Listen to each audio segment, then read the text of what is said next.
이 말씀 신약성경 사도행전 6장 8절 말씀입니다.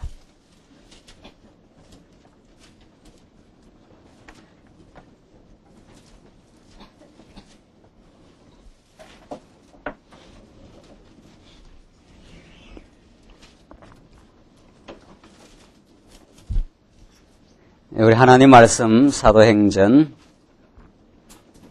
6장 8절 말씀입니다. 이 차이신 줄 알고 봉독 드리겠습니다.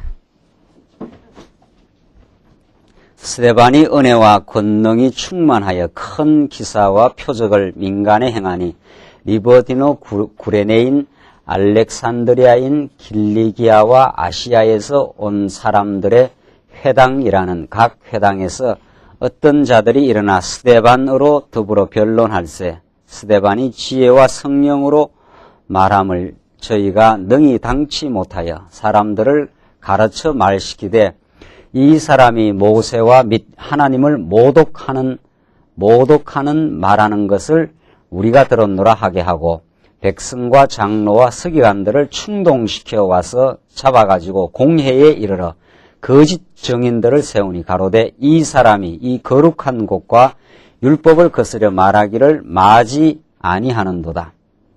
그의 말에 이 나사렛 예수가 이곳을 헐고 또 모세가 우리에게 전하여 준 규례를 고치겠다 함을 우리가 들었노라 하거늘 공회 중에 앉은 사람들이 다 스데반을 주목하여 보니 그 얼굴이 천사의 얼굴과 같더라. 15절까지 봉독드렸습니다. 우리는 지금 사도행전 말씀을 통해서 예수님께서 약속하신 대로 성령께서 이 땅에 약속한 날 예정하신 하나님의 계획대로 오심으로 유약하고 세속에 사로잡혀 있던 그 제자들을 혁명적으로 변화시키고 이제 신약의 거룩한 교회, 하나님의 나라를 그 신령한 나라를 이 땅 위에 이제 펼쳐 나가시는 그 새로운 출발의 역사를 우리 사도행전을 통해서 지금 확인하고 있습니다. 2000년 전 이 기록된 말씀, 2000년 전에 역사하던 이 말씀을 오늘 우리가 왜 특별히 오늘 이 새해를 맞이하는 우리가 이 말씀을 왜 들어야 하는지를 우리가 참으로 바르게 정립하고 이 말씀을 접근할 이유가 있습니다. 이 사도행전에 나타난 이 드라마와 같은 역사, 모진 탄압과 핍박 속에서 복음이 돌파해 나가는 그 힘을 가지는 이 역사의 사건은 이것은 인간이 하는 일이 아니라 사도행전이라고 하는 사도들의 행적을 기록한 말씀이라고 되어 있지만 이것은 어디까지나 성령께서 역사하셔서 새롭게 역사를 빚어가시는 하나님의 능력의 솜씨를 우리들에게 잘 보여주는 말씀입니다. 오늘 이 사도행전의 말씀을 우리가 점거받고 들으면서 오늘 이 시대에도 동일한 원리로 교회와 2000년 전부터 함께 하시고 역사의 촛대를 옮겨오시면서 역사를 지배해 오신 그 하나님의 능력이 오늘 특별히 여러분과 저에게 오늘 이 시대의 말씀운동의 역사를 통해서 하나님의 거룩한 계시의 말씀을 하나님 중심으로 드러내시고 참으로 성경 전체를 통해서 예수가 언약대로 오신 그리스도이심을 우리에게 확증시키는 이 진리의 말씀을 우리가 듣고 있으면 우리 지난 한 해도 하나님께서 참으로 여러 가지 환난과 세계의 엄청난 재앙 속에서도 우리의 육신을 보호하실 뿐 아니라 더욱 중요한 것은 여러분과 저의 영혼을 보호하셔서 진리로 우리를 감싸시고 진리로 우리에게 소망을 주시고 진리의 말씀을 통해서 우리가 살아야 되는 이유와 의미와 가치를 깨닫게 하신 하나님, 그 하나님께서 올 한 해도 우리를 지켜주시고 올 한 해뿐만 아니라 우리의 남은 생에 오고 오는 세대에게 이 진리의 말씀을 함께 나누어 누리고 그 즐거움을 함께 저희들 공유하고자 하는 그 사명을 저희들 더욱 돈독하게 하는 그런 거룩한 말씀으로 우리에게 다가오시길 바랍니다. 오늘 우리 본문의 말씀은 이제 약속대로 예루살렘에 이제 복음이 전파되는 역사인데 사도들을 옥에다 잡아넣고 그러나 하나님께서 옥문을 여시고 표적을 행하면서 이 당대의 복음이 힘있게 전파되어 갑니다. 우리는 지난 시간 복음이 전파되어 가는 과정에 이제 성도들이 모여들고 거기서 이제 구제하는 일로 사도들이 그 모든 일을 감당할 수 없어서 또 불평이 생겨나니까 그 일을 다 이제 포괄적으로 감당이 안 되니까 이제 하나님께서 지혜를 주셔서 7집사, 초대교회 최초의 그 직분자를 7집사를 세워서 이제 하나님의 교회가 이제 역할 분담이 일어나는 이제 조직화되는 그런 역사를 우리는 확인했습니다. 그렇게 교회가 대열이 정비되고 조직화의 과정을 거치게 되므로 말씀은 더욱 왕성하게 일어났다고 그렇게 되어 있습니다. 7절 한번 보실까요? 우리 지난 시간 이제 사도들이 그들을 이제 안수하고 소위 말해서 요즘으로 말하면 안수 집사지요. 집사를 세우고 되니까 7절 하나님의 말씀이 더 점점 왕성하여 예루살렘에 있는 제자의 수가 더 심히 많아지고 흑암 제사장의 무리도 이 도에 복종하니라. 이렇게 되어 있습니다. 자, 이제 교회가 아주 체제를 형성하게 돼요. 하나님께서 우리를 진리의 말씀으로 무장시키고 진리의 말씀으로 무장시켜 가는 것이 무엇보다도 가장 중요하고 우선적인 일이죠. 진리의 말씀으로 무장되면 반드시 진리는 이론으로만 우리에게 역사하는 게 아니라 우리 생활 가운데 우리를 겪어가게 하고 경험시켜서 연단의 과정을 거친다는 사실. 이것이 성경의 메시지입니다. 이런 생활의 무장을 이루어가면서 마지막에 이루어지는 그 무장이 이게 이제 성경에서 우리를 무장시키는 건데 에베소서에서 전신갑주로 너희가 무장을 하라 하는 그 에베소서의 말씀 그 뒤이어 계속 이어지는 디모데전서, 디도스, 빌로면서까지가 이제 성경에서 우리를 무장시키는 그리스도에 대한 진리인데 생활의 무장을 계속해서 우리가 시킵니다. 지금까지 살아온 생활이 다 하나님께서 우리를 무장시켜온 하나님의 복된 섭리라고 우리는 그렇게 믿는 거죠. 우리가 어떤 걸 겪고 인간적으로 어떤 불행한 일을 겪고 어떤 질곡의 삶을 우리가 밑바닥의 삶을 거쳐왔다 하더라도 그것이 우리를 생활 가운데 무장시키려는 하나님의 사랑이었다는 거예요. 왜냐하면은 우리가 무장되지 않는 한은 언제나 어린아이와 같은 언제나 미숙하고 헤매이고 갈팡질팡하는 삶을 삽니다.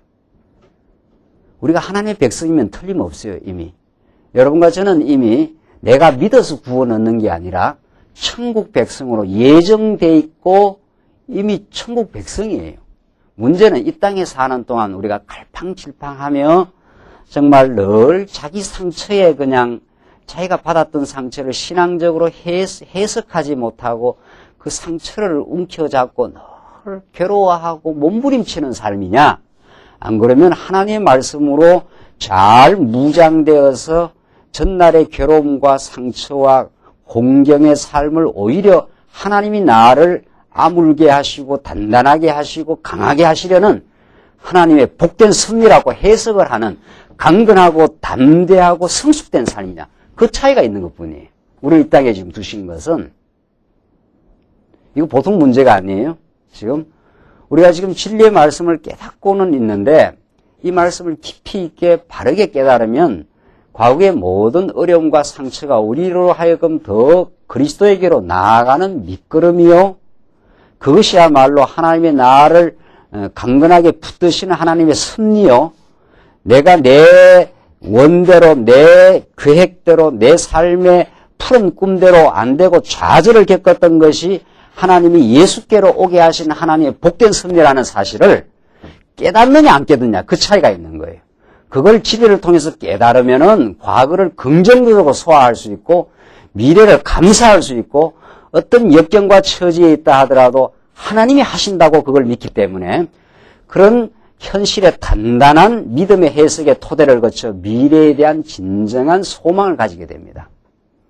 그런 삶을 살아가느냐? 그렇지 않으면 언제나 과거에 연연하고 받았던 괴로움에 연연하고 어려움과 원한에 쌓이고 언제나 남의 탓을 하고 언제나 책임 전가를 하고 그런 미숙하고 어리석은 삶을 살 거냐? 정말 당당하게 오늘의 주신 고통을 현실로 맞닥뜨리고 그것을 통해서 그리스도로 가겠다는 단호한 의지를 가지고 전진해 나가는 삶이냐? 그 차이가 있을 뿐이에요. 하나님이 여러분과 저를 이미 만세전에 사랑했어요. 그걸 못 깨달으면, 이 복음을 못 깨달으면 언제나 전전긍긍하고 그냥 그저 두렵고 불안스럽고 초조할 뿐이에요. 오늘의 현실이. 그러나 진리의 말씀을 깨달아가는 성도는 오늘 이 사도행전에 나타난 사도들을 변혁시키고 세속적이고 야망에 찬 사도들, 또 두려워하는 사도들을 담대하고 건전한 가치관으로 무장시켜 가시는 하나님의 역사. 그것을 우리가 사도행전을 깨달으면 그렇구나 말이죠. 사도들도 별 볼일 없는 존재들이에요. 별 볼일 없는 정도가 아니라 형편없는 정말 세속적 야망으로 가득 찬 존재들이, 그 자들을 어떻게 하나님께서 거룩한 가치로 무장시켜 나오고 그들을 담대하게 만들고 거룩한 하나님의 나라가 이루어지는 정말 그런 인재들로 하나님이 등용하셔서 사용하시는가. 이런 소망의 메시지를 들으면 달라져요. 그게 무장이에요. 그게 무장이에요. 이 무장이 보통 복음이 아니에요. 우리가 무장이 됐다는 건 그런 삶으로 전진하고자 하는 거죠. 무장이 안 되면 자꾸 타격을 받아요. 자기 무장, 자기가 든든하지 않으니까 자꾸 조금 옆에서 조금만 자기를 비난해도 그냥 못 견뎌요. 그걸. 누가 날 비난하면 내가 좀 시원찮은 사람인가 보다. 당신이 날 비난해도 하나님이 나를 얼마나 인정해 주시는지 모른다. 우리는 하나님의 무한한 지지와 사랑을 받는 사람들입니다. 그래서 자아가 굉장히 든든해요. 제가 지금 옛날에 목회 칼럼을 썼는 내 기억이 나는데 그게 14년 전이에요, 지금. 우리의 자아상, 셀프 이미지가 여러분들 하나님을 하나님답게 안다는 건 자기의 건강한 자아상이 생깁니다. 자기의 자아가 초라하다든가 내가 형편없는 인간이라든가 늘 이렇게 지지부진한 그런 실패한 인간이라는 그런 자아상을 가지면 그렇게 삽니다, 정말. 나는 별 볼 일 없는 인간, 맨날 그렇고 그런 인간, 맨날 실패나 하는 인간, 남한테 인정 못 받았던 인간. 그럼 그렇게 삽니다, 그 사람은. 그렇게 살아요. 그래서 우리 사람이 자랄 때 자꾸 건강한 지지를 받고 보호를 받고 인정을 받고 살면 자기가 든든하다는 거 아니에요. 그래서 다른 사람을 보는 시선이 건강해요. 남을 이렇게 째려본다든가 그렇지 않아요.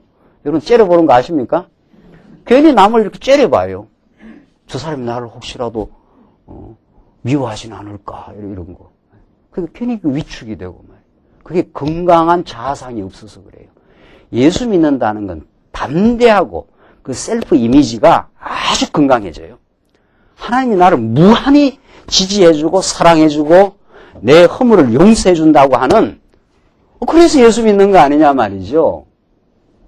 여러분들 예수를 왜 믿습니까? 예수 믿으니 돈이 나옵니까? 하늘에서 물질이 떨어집니까?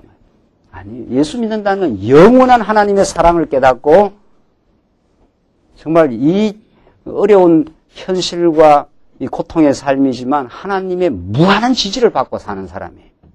그러니까 하나님의 음성이 늘 그렇게 들려와요. 괜찮아. 내가 너를 지켜주마. 이게 야곱에게 한 말씀 아니에요? 야곱이 브엘세바를 떠나서 하란으로 외롭게 갔지만은 하나님이 야곱에게 나타나서 괜찮아. 너 반드시 돌아올 거야. 내가 너를 어디로 가든지 지켜줄 거야. 이게 야곱에게 하신 약속의 메시지예요. 이게 야곱에게 한 메시지만 아니에요. 우리 언약 백성들에게 한 메시지예요. 그런데 이 말씀으로 무장되어 간다는 거, 성경에 그냥 무장이라는 말씀이 있는가 보다. 김 목사가 그렇게 성경을 풀어가는가 보다. 그런 게 아니에요. 지금 여러분과 제가 무장하느냐 안 하느냐에 따라서 이거는 인생을 살아가는 그 질이 하늘과 땅으로 달라져요. 무장이 돼 있는 삶이냐, 무장이 안 돼가지고 그냥 사탄의 도전에 의해서 맨날 괴로움을 당하는 삶이냐, 이건 하늘과 땅으로 다르다고요. 그래서 오늘 이 시간 하나님께서 우리를 무장시키려고 우리를 지금 불러주셨는데, 체제로까지 무장을 시킨다는 거 아니에요. 교회가 여러분들이 이렇게 체제로 무장되는 이게 얼마나 복인지 모릅니다. 이게 생활로만 무장되어서 되는 게 아니라 체제로 꽉 짜여야 대열이 꽉 짜여야 아주 담대하게 전진하고 그 대열에 들어온 사람들, 대열 속에서 함께 짜여진, 여러분 미식축구를 할 때 스크럼을 꽉 짜지 않아요? 미식축구 안 봤습니까? 네? 스크럼을 꽉 짜야 저쪽에서 공이 오면 이렇게 돌진을 할 수 있어요. 스크럼이 제대로 안 짜져지면은 꽉, 스크럼이 뭔지 또 잘 모르시네. 눈치를 보니까. 이게 옆에 사람들하고 어깨를 꽉 이렇게 메고 이렇게 전진해 들어가는 거 있지 않아요? 그 스크럼을 딱 짜야 이렇게 한 걸음 한 걸음 땅을 개척해 들어가거든요. 미식축구는 그 개척 역사를 반영해요. 미국 개척 역사를. 그 땅을 정복해 들어가는 그 하나의 그걸 운동으로 만든 거거든요. 그래서 스크럼을 짜고 이렇게 밀고 들어가거든요. 사단 권세가 얼마나 도전이 많은지 몰라요. 우는 사자처럼 우리를 잡아 삼키려고 왔다 갔다 한다고요, 우리를. 그래서 대열로 꽉 짜졌을 때 이게 복음의 전파가 가속화되고 성도들이 그 안에서 평안을 누리고 서로 복된 교제가 일어나요. 오늘 말씀이 그런 거죠. 지금 사도들의 복음 전파를 통해서 7 집사가 생겨나면서 스크럼이 꽉 짜지고 대열과 체제가 이루어지니까 말씀이 가속화되는 거죠. 왕성하게 일어나기 시작해요. 말씀의 역사가. 지금 지금 사도행전의 역사가 오늘 우리의 지금 상황을 방불하게 하는 거죠, 지금.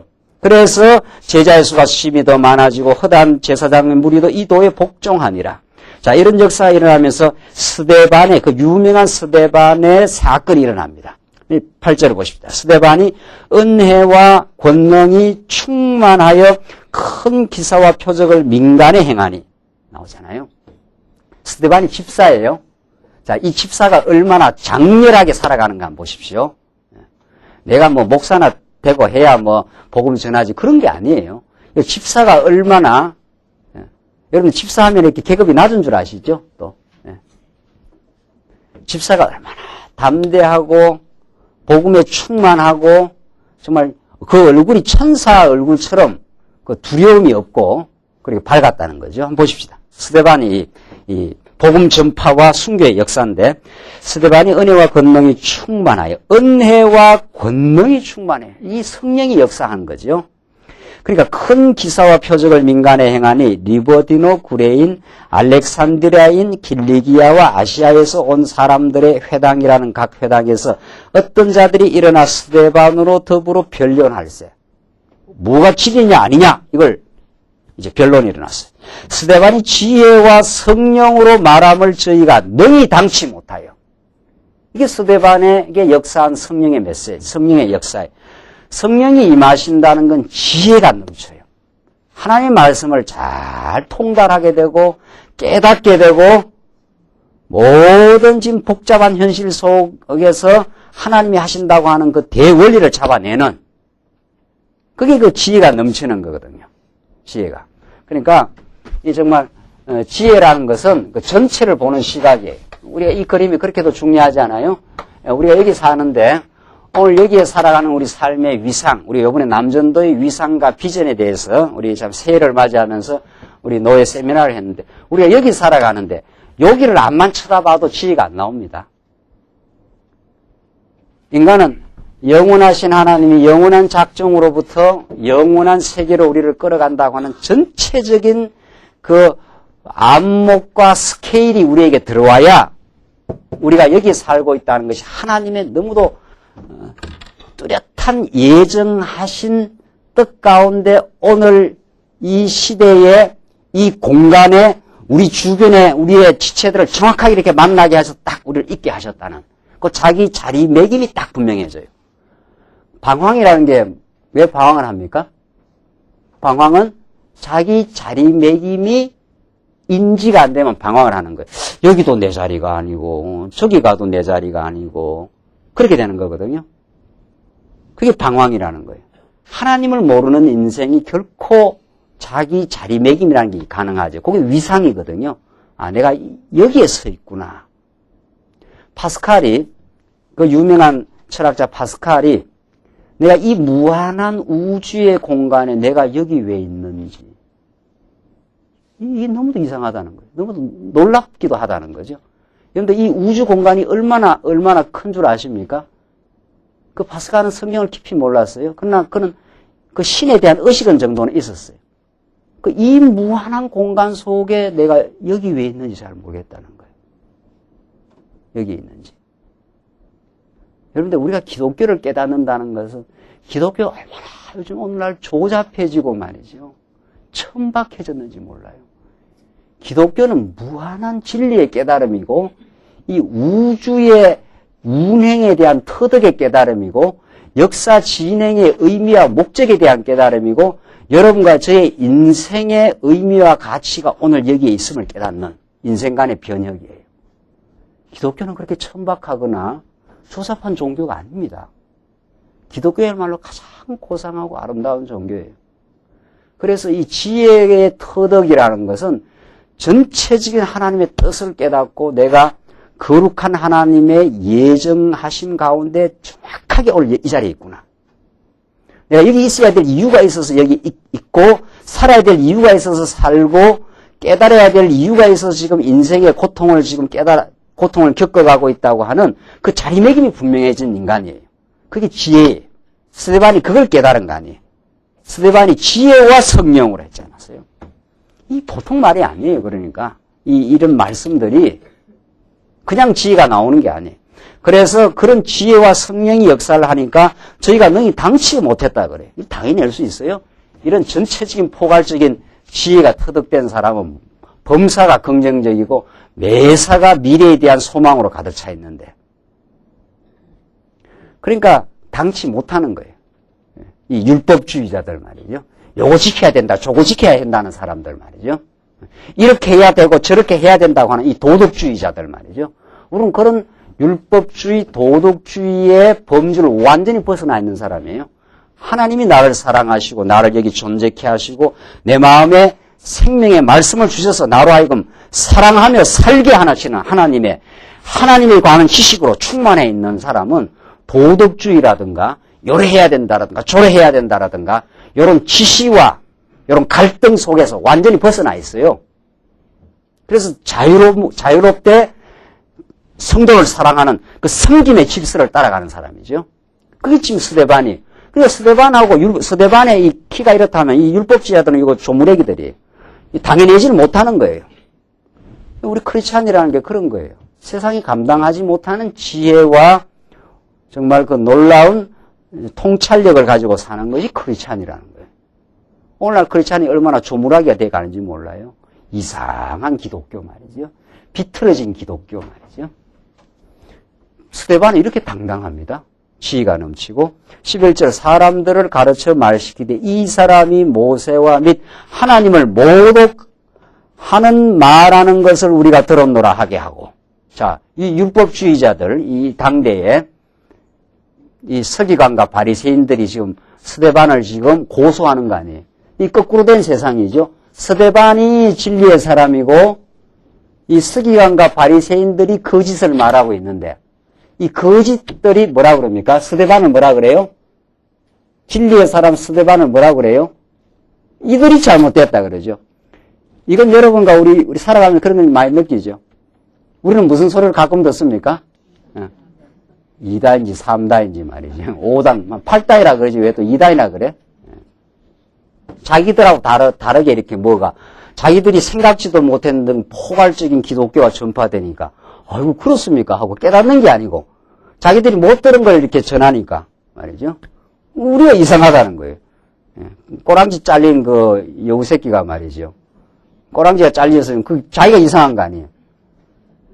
꼬랑지 달린 사람, 달린 그 여우가 정상인데 말이죠. 네가 꼬리 달린 게 이상하다고 이제 이렇게 하는 거예요. 지가 잘리갖고 지가 이상하면서 말이지. 그렇게 돼 있어요. 예, 그렇게. 스데반을 하나님을 모독하는 것을 말하는 걸 들었다. 모세와 및 하나님을 모독하는 것을 들었다 해서 스데반을 비진리로 몰아가면서 스데반을 결국은 죽게 만드는 거죠. 그래서 스데반은 죽었어도 스데반은 승리한 거예요. 천사처럼 돌에 맞아 죽으면서도 그리스도의 위로를 드리며 승리했는데 보십시오. 12절 백성과 장로와 서기관들을 충동시켜 와서 잡아가지고 공회에 이르러 거짓 증인들을 세우니 보십시오. 또 꼭 거짓 증인도 세워요. 또 가짜 증인 하나 세워가지고 말이죠. 가로되 이 사람이 이 거룩한 곳과 이 뭡니까? 성전이에요. 서대반의 진리의 메시지는 이 유대주의자들이 서 있는 그 기초를 헐어버리죠. 그 유대주의자들은 어디에 의존해서 서 있는가 하면은 유대주의자들, 율법주의자들, 하나님을 의지하고 하나님을 정말 참으로 경외하면서 서 있는 게 아니고 구약에 나타난 율법과 성전을 잘못 해석해가지고, 자, 오늘 이 스데반의 설교, 구약의 율법, 구약의 성전 있잖아요. 이게 전부 누구를 가리키는 거예요? 우리의 지금 성경신학의 해석에 따르면, 오늘 우리 성경의 바른 해석에 따르면, 구약의 모든 율법도 누가 이룰 거예요? 예수가 결국 이룰 거고, 구약에 있는 성전도 누가 이루어요? 예수가 이루어요. 예수가 저 성전 다 헐어버려라. 며칠 만에 다시 짓겠다. 3일 만에 다시 짓겠다. 구약의 솔로몬 성전은 솔로몬이 그렇게 찬란하게 지었던 성전은 누구를 가리키는 거예요? 예수의 부활을 가리키는 거예요. 여러분과 제가 지금 부활의 생명의 말씀을 듣고 우리가 심령의 성전이 지금 자라가고 있지 않느냐 말이죠. 우리 육신은 껍데기예요. 여러분들은 뭐 양복 입고 오늘 뭐 좋은 옷 입고 했는 거 다 그 껍데기예요, 껍데기. 예? 이 껍데기 말고 우리의 진정한 속사람, 하나님의 말씀을 깨닫는 그 행복하고 풍요한 심령, 그리고 성도를 사랑하고 강건하게 함께 가자고 하는 그런 동지의식, 그 동력자의식, 그게 우리 진정한 성전이에요.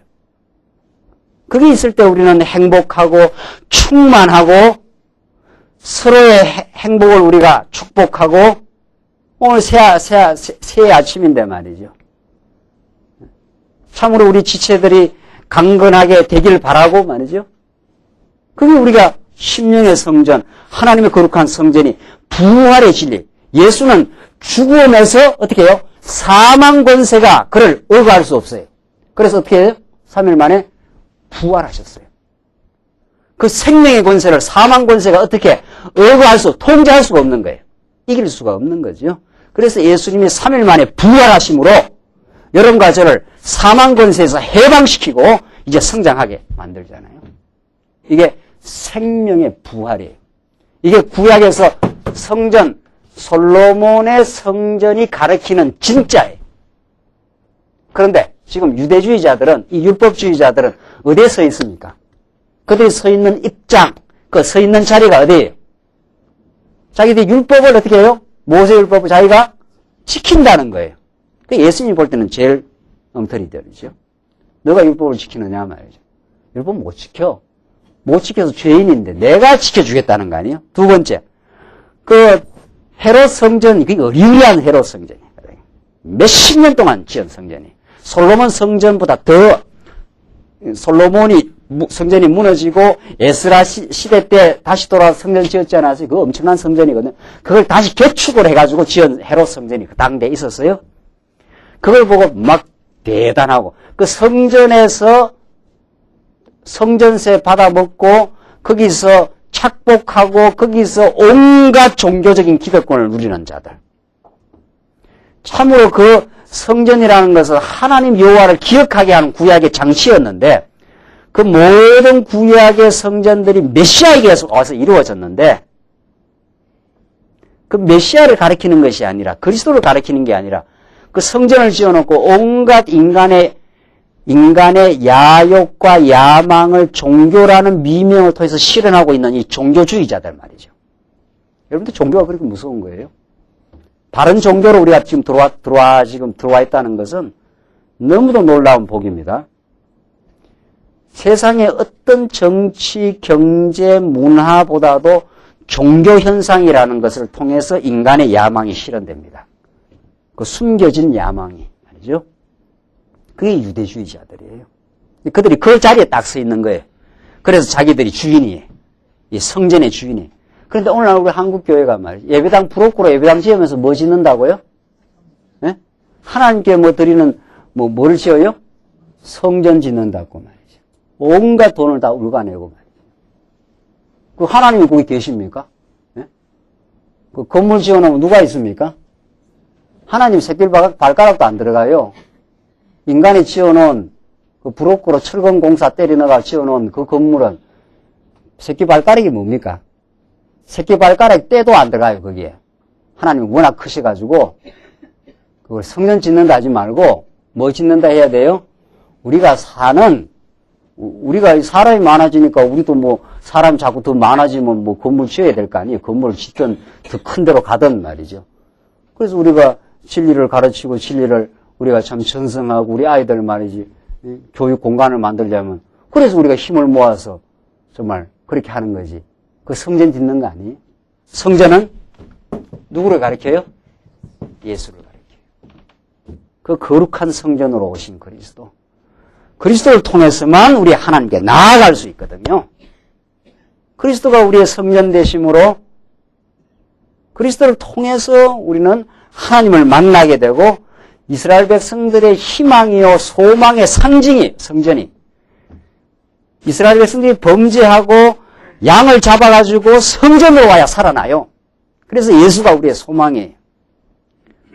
그런 지금 진리의 메시지가 구약에 가득 차 있는데 그 구약의 메시지를 예수 그리스도에게 이 구약 이 모두가 언약이에요.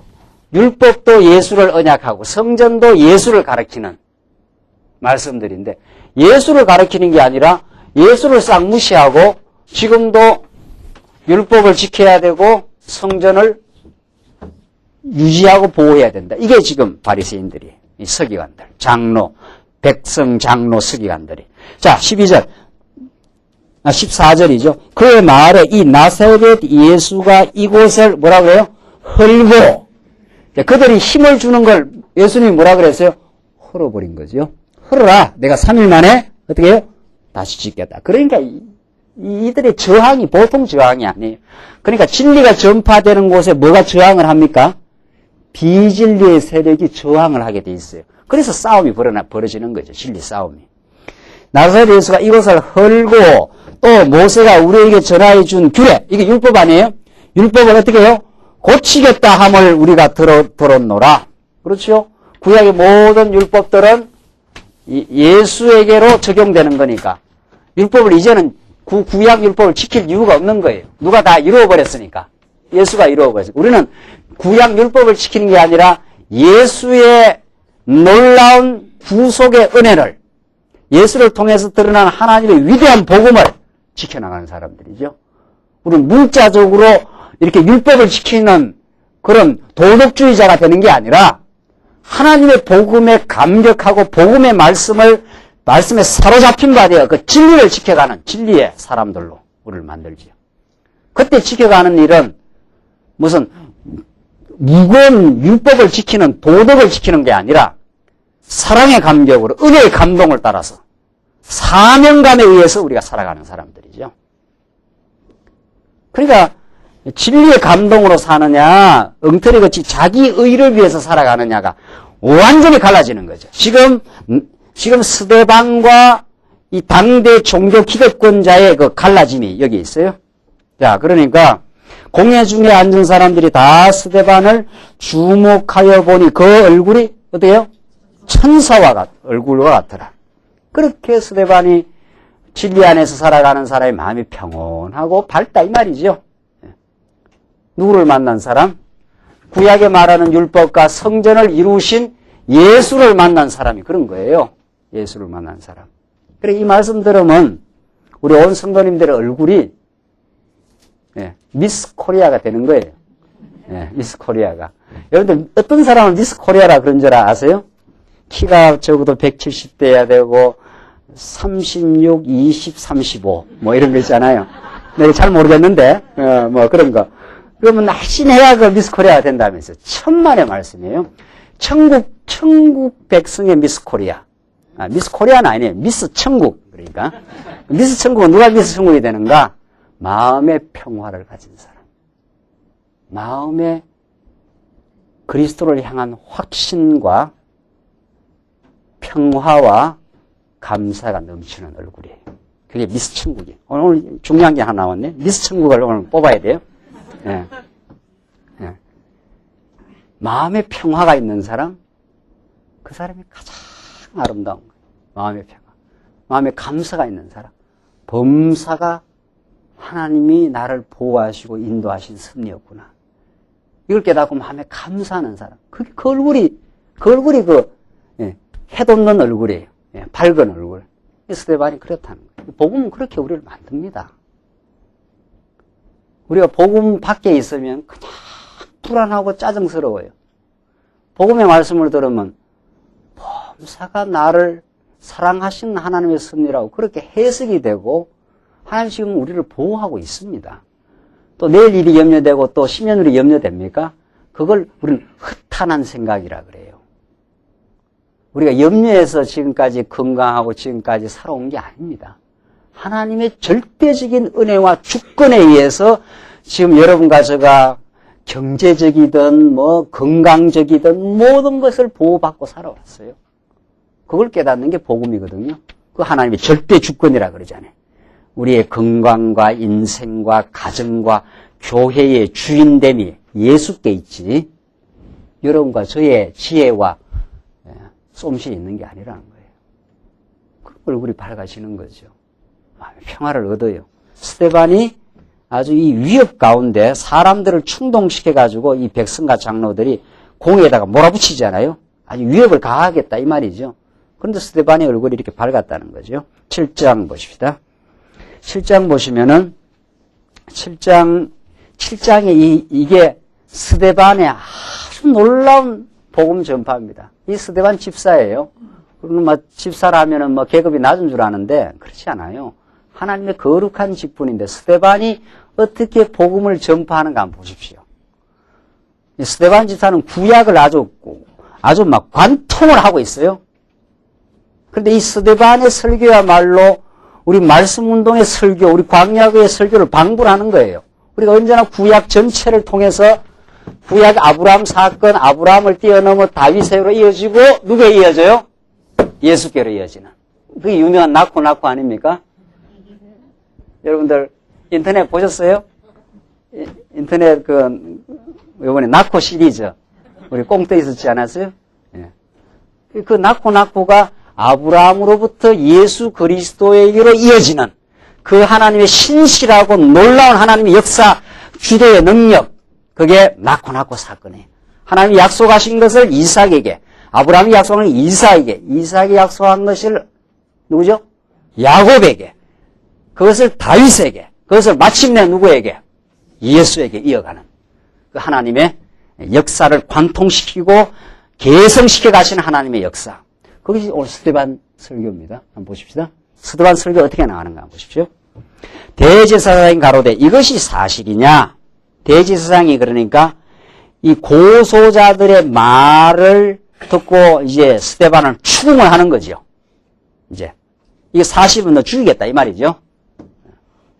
율법을 너희들이 고치고 이 성전을 헐겠다 하는 예수를 따르는 너희를 이제 죽이겠다는 뜻이죠. 이게 그 고소 내용을 가지고 이제 추궁을 해 들어갑니다. 스데반이 가로되 여러분 부형들이여 들어서서 우리 조상 아브라함이 하란에 있기 전 메소포타미아에 있을 때 영광의 하나님이 그에게 보여. 자, 누구 사건이에요?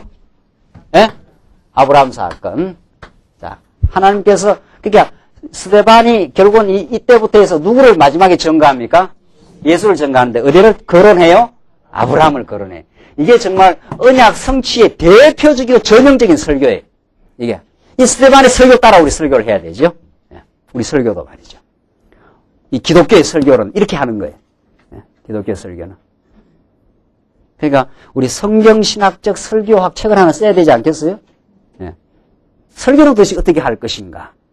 이게 정말 복음 전파에 있어서 엄청나게 중요한 중요한 거. 이거 정리할 필요가 있는 거예요. 어떻게 해야 되느냐 하면 스데반식으로 하면 된다 이런 거예요. 스데반식으로. 스데반이 누구를 거론해요? 영광의 하나님이 누구를 불렀다고요? 아브라함을 하나님이 그에게 보여 했지 않았어요?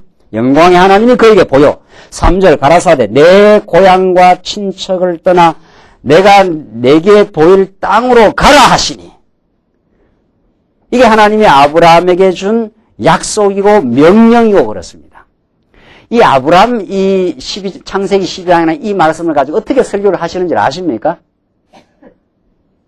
이걸 약속의 메시지로 보고 하나님이 아브라함을 강권적으로, 주권적으로 불러가지고 하나님 백성 만드시는 하나님의 그 놀라운 주권의 역사로 보는 게 아니라 하나님이 가라 했는데 아브라함은 친척과 부모와 자식 집을 떠나기는 얼마나 두려웠겠습니까? 이제 제가 설교를 하는 거예요. 제가 이제 가짜 설교를 하는 거예요. 가짜 설교하면 또 여러분들 잘 모르고 있으면 아멘 그래요 또.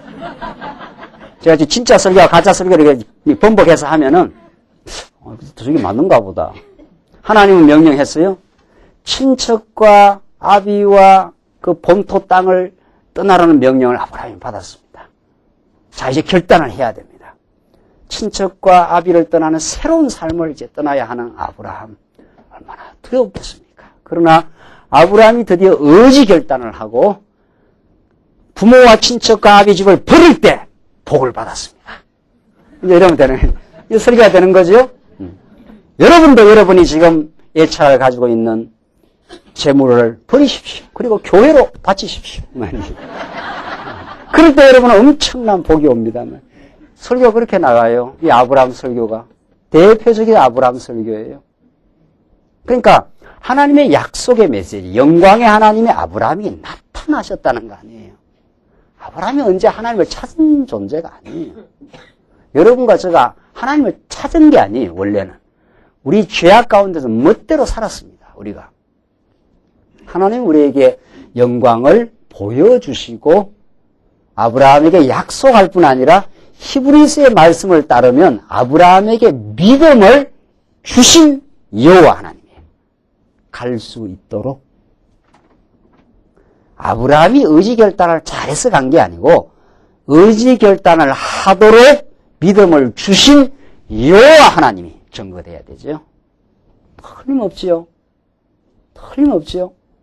성경은 우리 살아계신 여호와 하나님이 증거돼야 우리가 마음에 평화를 얻고 우리가 마음에 안정을 얻습니다. 오늘 지금 스데반의 설교가 그런 거예요. 가라 하시니 4절 아브라함이 갈대아 사람의 땅을 떠나 하란에 거하다가 그 아비가 죽음에 하나님이 그를 거기서 너희 시방 거하는 이 땅으로 옮기셨느니라. 하나님이 지금 약속하고 믿음을 주어서 인도해서 이 방을 옮기셨느니라. 그러나 보십시오. 여기서 발붙일 만큼도 유업을 주지 아니하시고 아브라함이 그때만 해도 발붙일 땅이 없어서 여기저기 쫓겨다니고 이방 그 대적들 틈바구니 있었지 않아요? 그 과정을 지금 설명하는 거예요. 다만 이 땅을 아직 자식도 없는 저와 저의 씨에게 소유로 주신다고 뭐라고 했습니까? 약속하셨으며 아브라함과 어떻게 해요? 그 땅을 약속하셨습니다. 그 성경에서 뭐를 떠나면 설교가 안 된다는 거예요? 약속의 하나님. 한 번 약속하신 다음 인간의 힘으로는 그것을 이룰 수 없다고 포기하지만 하나님이 하나님의 신실하심으로 이루어내시는 여호와 하나님. 이게 우리 성경이 말하는 하나님이에요. 틀림없죠. 그러니까 이 스데반의 설교도 뭐를 강조하는 거예요? 그 영광의 하나님이 아브라함과 뭐를 했다고요? 약속을 했다는 거예요. 틀림없어요. 이렇게 분명해요. 우리가 지금 성경을 봐나가는 이 시각이.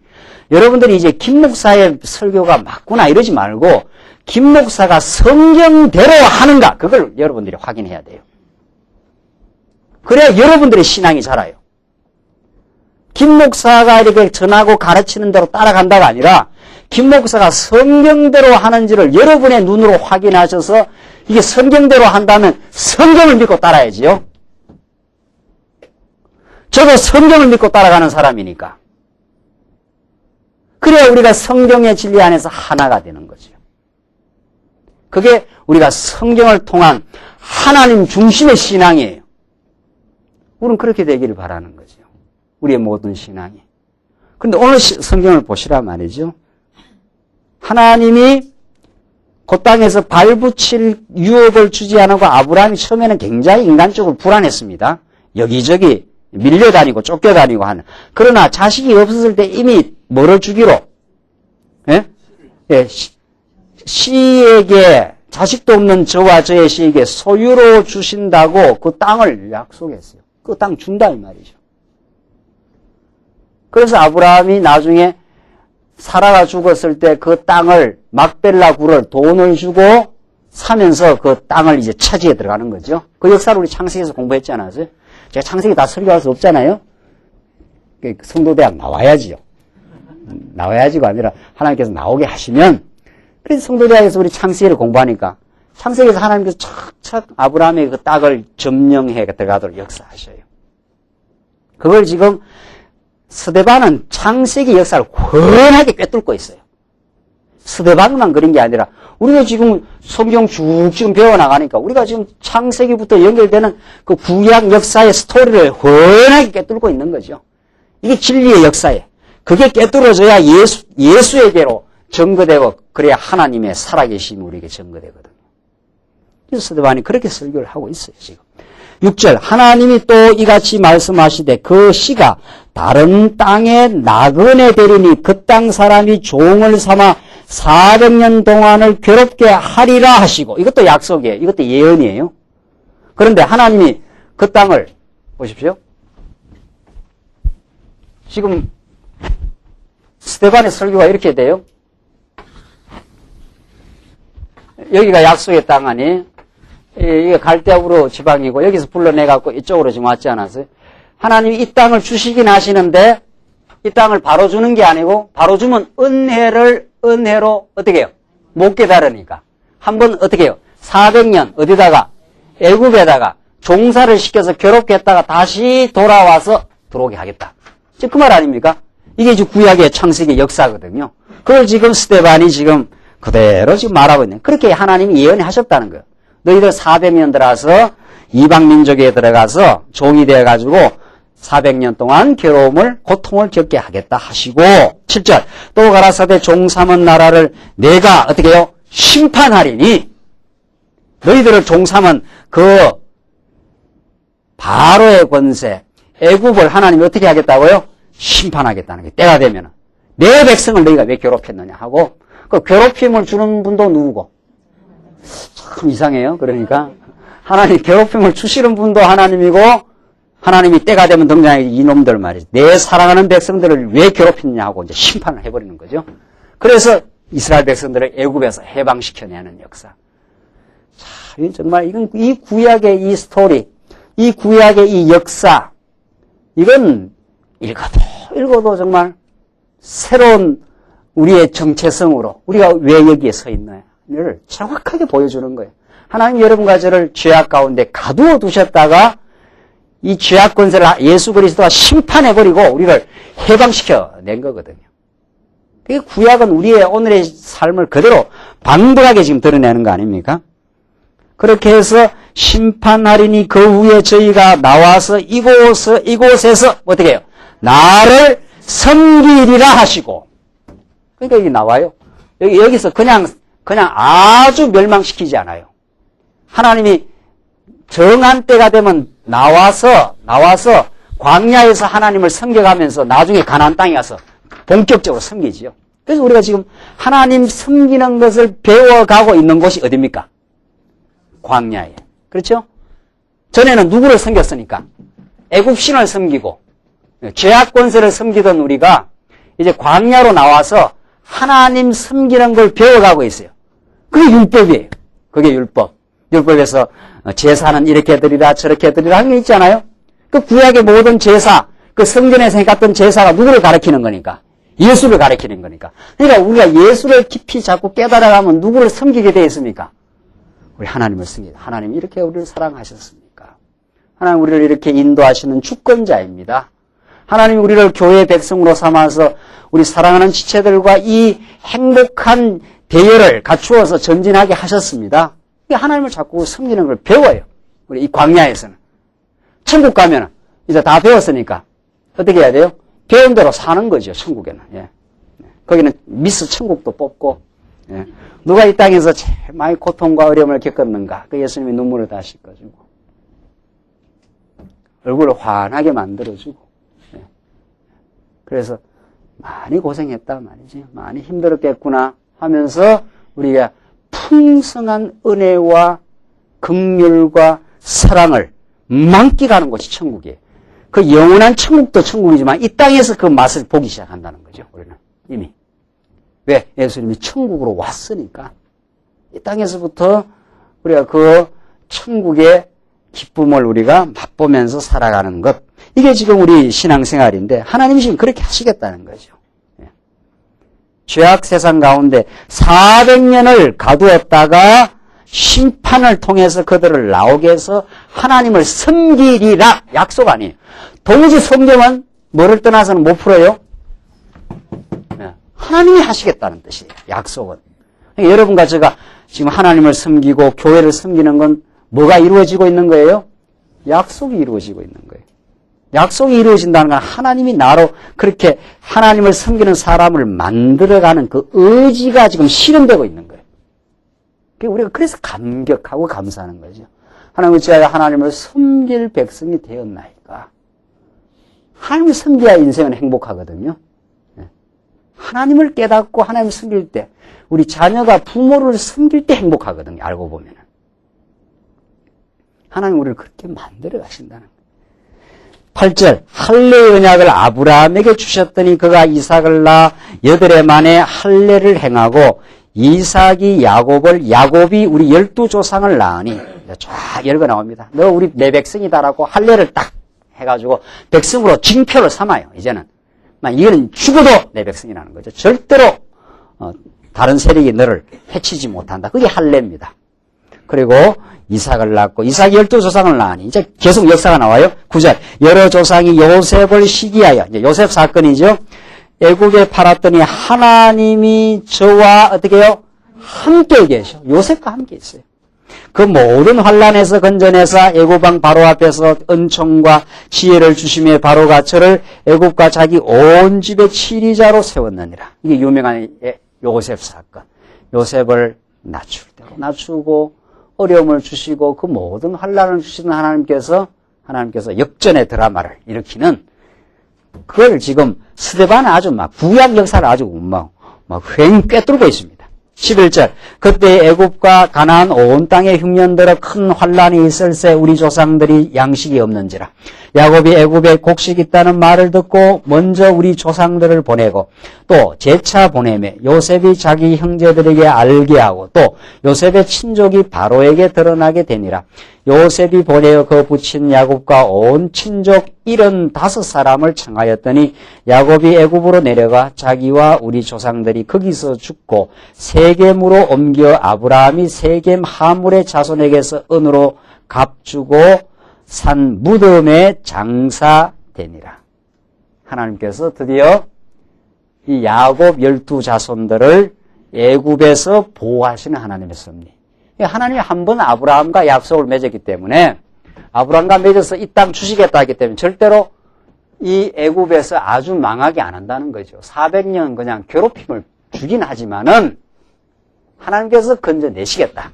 이 구약 역사를 지금 설명합니다. 그 다음 보십시다. 계속 77절 계속 역사가 이어지는 모세로부터 이제 광야의 역사가 나옵니다. 하나님이 아브라함에게 약속하신 때가 가까움에 줄을 쳐요. 어디다가? 하나님이 아브라함에게 뭐예요? 약속하신 때가 가까움에. 약속한 때가 돼야 돼요. 모든 건 하나님이 예정과 약속하신 때가 있어요. 그렇죠?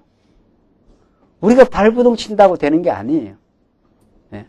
하나님의 정한 때가 될 때까지 하나님께서 우리를 연단시키면 연단을 받는 거예요. 하나님께서 또 해방하게 하면 그 해방의 때가 있어요. 이 하나님의 때의 신학, 하나님이 정한 때가 있다고 하는 이 거룩한 하나님에 대한 신학, 이 신학이 철두철미한 사람은 그래서 조급하지 않는 거예요. 하나님, 겪을 때까지 겪어야 되기 때문에 이 연단과 고난의 삶을 주시는 줄 알겠습니다. 이게 신앙이 성장해가는 사람. 그렇죠? 하나님의 정한 때가 우리에게 꼭 필요한 일을 주시기 때문에 그러니까 우리는 어떤 고통이 오면 자꾸 피하려고 그러지 않아요? 고통을 직면하려고 그러지 않죠? 그게 우리의 연약성이에요. 하나님이 우리에게 어떤 고통과 고난은 우리를 그냥 괴롭히려고 준 게 아니에요. 우리를 더 강건하고 더 신앙적인 인생이 되기 위한 하나님의 교육적 섭리예요. 우리는 이 땅에 교육을 받기 위해 태어났어요. 하나님을 배우기 위해서 태어난 사람들이에요. 여러분과 제가 내 소원과 내 꿈을 이루기 위해 태어난 사람들이 아니에요. 그 꿈을, 인간적 꿈을 계속 가지고 있는 한 좌절에 빠져요. 실망하는 거예요. 왜 나는 이렇게 내 뜻대로 안 되나? 내가 계획한 사업은 왜 이래 안 되나? 내가 생각한 꿈에 그리던 그 가정의 그런 모습은 왜 안 되나? 그렇기 때문에 괴로워하는 거거든요. 그 괴로움이 남이 주는 게 아니에요. 그러니까. 여러분들 야고보서 정확하게 배워야 돼요. 정말. 지금 시험에 빠지고 괴로움을 겪는 건 누가 남이 주는 게 아니에요. 어디에 끌려서 그랬다는 거예요? 욕심에 끌려 그래요. 맨날 하나님이 하게 하신다는 말을 껍데기로 배워가지고 자기 욕심에 끌리는 줄은 모르고 하나님이 더 하게 하셔서 그랬다는 거예요. 하나님께 자꾸 책임 전가를 밀어붙여요. 아니에요. 하나님 다 하게 하시죠. 안 하게 한 건 없어요. 그 구체적 과정을 정확하게 알아야 돼요. 자기 욕심에 끌려있기 때문에 실망스럽고 좌절스러운 거예요. 야, 이거 하나님이 다 하게 하신다 했다가 어떨 때는 또 욕심에 끌리게 한다 했다가 이거 참 이 정리가 어떻게 되는가? 그거 쉽지 않습니다. 그게. 예? 성경 뭐 조금 배워가고 정리되는 게 아니에요. 성경 66권을 전체적으로 균형 있게 정확하게 배워야 하나님이 전포괄적으로 하셔요. 정말. 안 하시는 일이 없어요. 그 과정을 잘 이해해야 돼요. 우리가 지금 인생에서 괴로운 것은 환경이 뭐 어려워서 괴로운 게 아닙니다. 환경이 내 욕심대로 안 된다고 생각하는 그 욕심에 끌려있기 때문에 괴롭습니다. 정확합니까? 문제는 어디에 있습니까? 그러니까 욕심에 있어요. 환경이 있지 않아요? 지난 일주일 동안 뭐 괴로워한 거 있죠? 빨리 거짓말 하지 말고 빨리 좀 내놔봐요. 제가 이제 진단을 하죠. 제가 예수님의 말씀을 가지고 진단을 하겠어요. 뭐 이런 거 저는 괴로움이 많았지요. 저 원수 같은 인간, 뭐 저 사람 때문에, 뭐 이런 환경, 내가 저런 것 때문에. 그게 아니에요.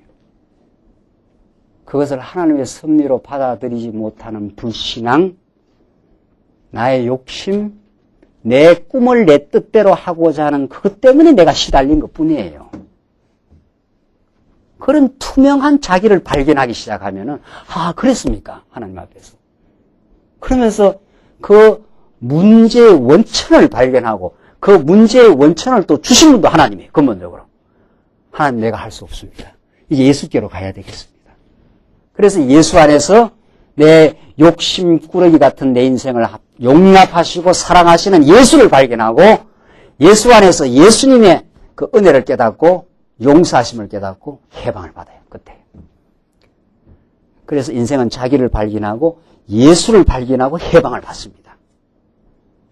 그 복음을 깨닫지 못하는 한 인생은 끝없이 문제의 원인을 다른 데로 돌리면서 헛바퀴를 돌고 있어요. 지금 바퀴가 헛돌아요. 지금 계속해서 지금 문제가 거기에 있는 게 아닌데 남편한테 있는 것도 아니고 아내한테 있는 것도 아니고 자식 때문에 있는 것도 아니고 자기 욕심 때문에 있는 건데 더 궁극적으로 이제 하나님의 계획 가운데 있는 건데 그 하나님을 모르니까 깊이 모르니까 계속 헛바퀴가 돌고 있는 거예요. 문제를 밖으로 돌리고 당신 때문에 그렇다고 그러고 그러고 있는